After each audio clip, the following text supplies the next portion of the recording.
এদিকে রাঙা তো পলকে খুঁজতে খুঁজতে বাইরে বেরিয়ে চলে আসে। একলব্য এদিকে সবাইকে জিজ্ঞাসা করতে থাকে যে রাঙাকে কোথাও দেখেছে নাকি আর ওই বাচ্চাটাকে। তারপরে কেউ যখন কিছু বলে না, একলব্য তো চিন্তায় মাথাটা ফেটে যায় আর বলতে থাকে যে রাঙামতিকে বারবার বললাম এখানে ও কিছুই চায় না, ও যেন কোথাও না যায়, কিন্তু কে শুনে কার কথা, আমার আর ভালো লাগছে না এই টেনশন নিতে। এরপর অঙ্কুর তখন একলব্যকে বলে, একলব্য আমার মনে হয় ওই পাঁচিলের ওপাশটা হয়তো যেয়ে থাকতে পারে রাঙারা। একলব্য তখন বলে কেন, ওইদিকে কেন যাবে?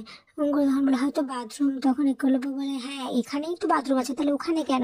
তখন বৃন্দা বলে যে যে যেমন সে তেমনই, একলব্য এগুলো বললে তো আর হবে না।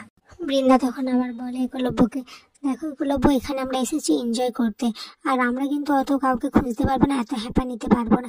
একলব্য এটা শুনে খুব রেগে যায় আর বলে তোমরা এখানে বসেছিলে তাই জিজ্ঞেস করতে এসেছিলাম, তোমাদের হ্যাপা নিতে তো কেউ বলেনি। এই বলে একলব্য আর অঙ্কুর তো রাঙাকে খুঁজতে থাকে।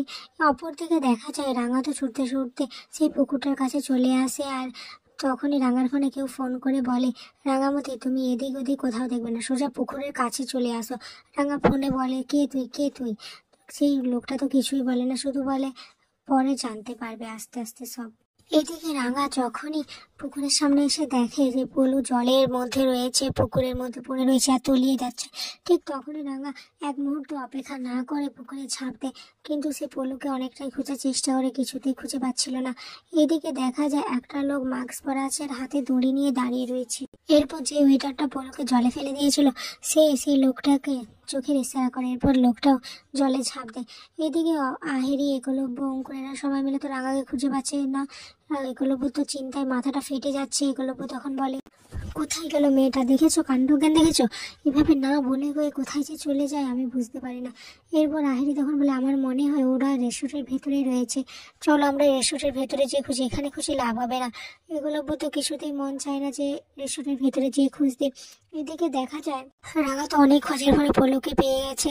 আর ঠিক তখনই কেউ, যে লোকটা যে ঝাঁপ দিয়েছিল পুকুরে, সে রাঙার পায়ে দড়ি দিয়ে বেঁধে দেয়। এর ফলে রাঙা তো কিছুতেই আর সাঁতার কাটতে পারে না।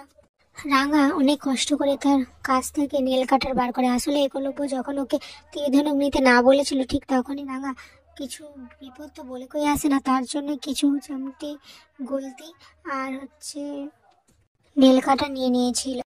রাঙা অনেক চেষ্টা করার পর নেল কাটা দিয়ে নিজের পায়ে দড়িটা খুলতে পেরেছিল। এদিকে একলব্যরাও তো ঠিক খুঁজতে খুঁজতে ওই পুকুর পাড়ের দিকে চলে আসে আর এসে রাঙাকে জোরে জোরে চিৎকার করে ডাকতে থাকে। আর ওইটার এইসব দেখে ভয় পেয়ে ওখান থেকে চলে যায়। অপর দিকে দেখা যায় সাত্তকী মুখে মুখে জল দিয়ে বলে বাবা এতক্ষণে ঝিমোনাটা কাটলো আমার। এরপর সবাই কাউকে দেখতে যাবে, সাত্তকী বৃন্দাকে বলে কি ব্যাপার, সবাই কোথায় গেছে? বৃন্দা তখন বলে সবাই রাঙামতিকে খুঁজতে গিয়েছে। এটা শুনে সাত্তকী মাথা তো গরম হয়ে যায়, বলে ওরা তার যেখানে যে পারে মরুক, আমরা চলো বাড়ি চলে যাই, আমাদের পার্টি করা হয়ে গেছে, আমরা পার্টিতে আনন্দ করতে এসেছিলাম, হয়ে গেছে, এখন বাড়ি যাই।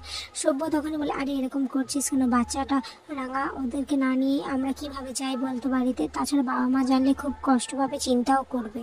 এদিকে সাত্তকী তো কারো কোনো কথা না শুনে ময়নাকে জোর করে নিয়ে বাড়ি চলে যায়। এটা দেখে বৃন্দা তো অবাক হচ্ছে, বলে সাত্তকী সত্যি সত্যি চলে গেল, তাহলে আমরা আমরা এখানে কি করছি, তাহলে আমরাও তো চলে যেতে পারি। তখন পাঞ্চালি বলে তোমরা যে যার যাওয়ার ইচ্ছে থাকলে যাও, আমি ভাইদের সাথে এসেছি, ওরা রাঙা আর ওই বাচ্চাটাকে না ফিরিয়ে আনলে ততক্ষণ পর্যন্ত আমরা এখানেই থাকবো। এরপর অদিতি আর পাঞ্চালিও খুঁজতে চলে যায় রাঙাদেরকে। এদিকে বৃন্দা চিন্তা করে যায়, বলে হঠাৎ করে রাঙা আর ওই বাচ্চাটা গেলই বা কোথা, আমি তো কিছু করিনি, তাহলে কে করছে এইসব?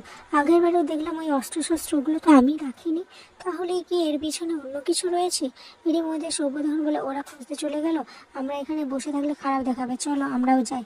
এবারে সভ্য হাঁটা দিলে বৃন্দা তখন বলে আরে দাঁড়াও আমিও যাবো।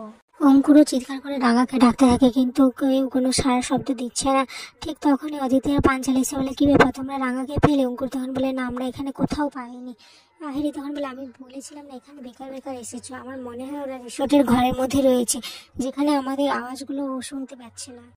বৃন্দারাও ওখানে চলে আসে, এসে বলে আমাদেরও মনে হচ্ছে ওখানে অত বড় সুইমিং পুল থাকতে এখানে পচা পুকুরে কেন আসতে যাবে। একলব্য তখন বলে আমার কেমন জানি একটা ফিলিংস হচ্ছে, আমি বলে বোঝাতে পারবো না। আচ্ছা ওই বাচ্চাটা পুকুরে পড়ে যায় না, তো আর রাঙা ওকে বাঁচাতে চেয়ে এই পুকুরে, না না আমি আর এসব কিছু ভাবতে পারছি না। এদিকে রাঙা তো বাচ্চাটাকে নিয়ে ওপরে ওঠার চেষ্টা করছে।